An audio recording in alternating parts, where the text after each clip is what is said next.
आज हम आपको सुनाने जा रहे हैं भगवान शिव और माता सती की अमर कथा।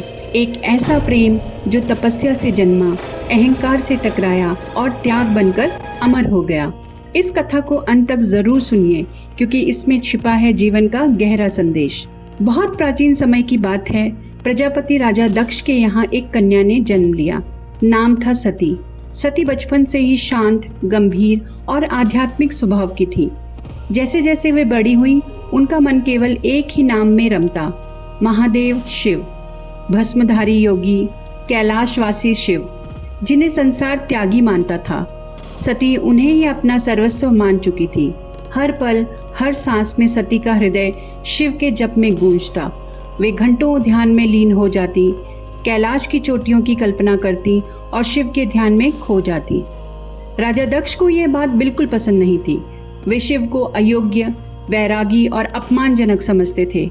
मेरी पुत्री एक योगी के साथ, ये कैसे संभव? वे चिल्लाते। लेकिन सती ने हार नहीं मानी। उन्होंने कठोर तपस्या का संकल्प लिया। जंगल में बिना अन्न जल के वर्षों तक वे शिव का स्मरण करती रहीं। सूरज की तपिश में, वर्षा की धाराओं में सती अडिग रहीं। आखिरकार भगवान शिव प्रसन्न हुए। कैलाश से उतरकर वे प्रकट हुए और सती को पत्नी रूप में स्वीकार किया। भव्य विवाह हुआ। देवता, ऋषि, गंधर्व सब साक्षी बने। मंगल गान गूंजे, फूलों की वर्षा हुई। सती कैलाश में शिव के साथ आनंद से रहने लगी। वहां हर पल शिव की भक्ति में डूबा था। शिव का ध्यान, शिव का साथ, शिव का प्रेम। लेकिन पिता दक्ष का अहंकार अब भी शांत नहीं हुआ। वह जलता रहा, घृणा का विष पीता रहा। एक दिन राजा दक्ष ने एक विशाल यज्ञ का आयोजन किया। स्वर्णिम मंडप, अग्निकुंडों की ज्वाला, देवताओं के आगमन से वातावरण पवित्र हो उठा। सभी देवताओं को निमंत्रण मिला, ब्रह्मा, विष्णु, इंद्र सब, लेकिन भगवान शिव को नहीं। जब सती को यह ज्ञात हुआ तो वे अत्यंत दुखी हुई। पिताजी ने शिव को क्यों नहीं बुलाया? वे तो मेरे पति हैं। आंसू बहाते हुए वे बोली। शिव ने उन्हें रोका और कहा, प्रिय, जहाँ सम्मान नहीं वहाँ जाना उचित नहीं। अहंकार की आग में जलने का क्या लाभ? लेकिन सती का हृदय पिता के प्रति नरम था। मैं उन्हें समझा दूंगी महादेव, वे बदल जाएंगे। आशा लेकर सती यज्ञ स्थल पहुंची। वहां राजा दक्ष ने सबके सामने शिव का अपमान किया। वह बोले, वह भस्मासुर, वह नंगे योगी, वह मेरी पुत्री के योग्य नहीं। दक्ष की वाणी कटु थी जैसे विषबाण। सती का मुख लज्जा और क्रोध से लाल हो गया। पति का अपमान सती सहन नहीं कर सकी। उनका हृदय विदीर्ण हो गया।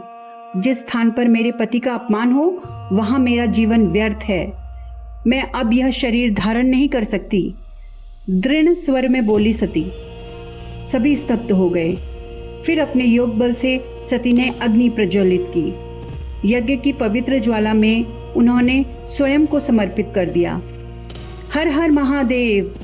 अंतिम उद्घोष के साथ सती अग्नि में विलीन हो गई। यज्ञ भूमि सन्न रह गई। देवता कांप उठे। दक्ष का मुख पीला पड़ गया। आकाश में बादल घिर आए, मानो सृष्टि शोकाकुल हो। जब यह समाचार कैलाश पहुंचा तो शिव शोक और क्रोध से भर उठे। सती, मेरी सती! चीखते हुए उन्होंने सती के शरीर को उठा लिया। क्रोध में वे तांडव करने लगे। पर्वत कांपे, नदियां उफान पर आईं, सूर्य प्रकाशहीन हो गया, सृष्टि विनाश के कगार पर पहुंच गई। तब भगवान विष्णु प्रकट हुए। शिव, शांत हो जाओ। उन्होंने सुदर्शन चक्र से सती के शरीर के टुकड़े किए। वे टुकड़े धरती पर बिखर गए। जहां जहां सती के अंग गिरे वहां शक्तिपीठों का उदय हुआ। अमरनाथ से लेकर कामाख्या तक 51 शक्तिपीठ बने, माता की शक्ति के प्रतीक।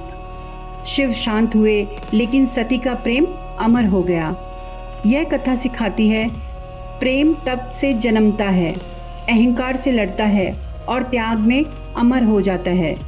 हर शिव भक्त के हृदय में सती का बलिदान गूंजता है। हर हर महादेव! जय माता दी।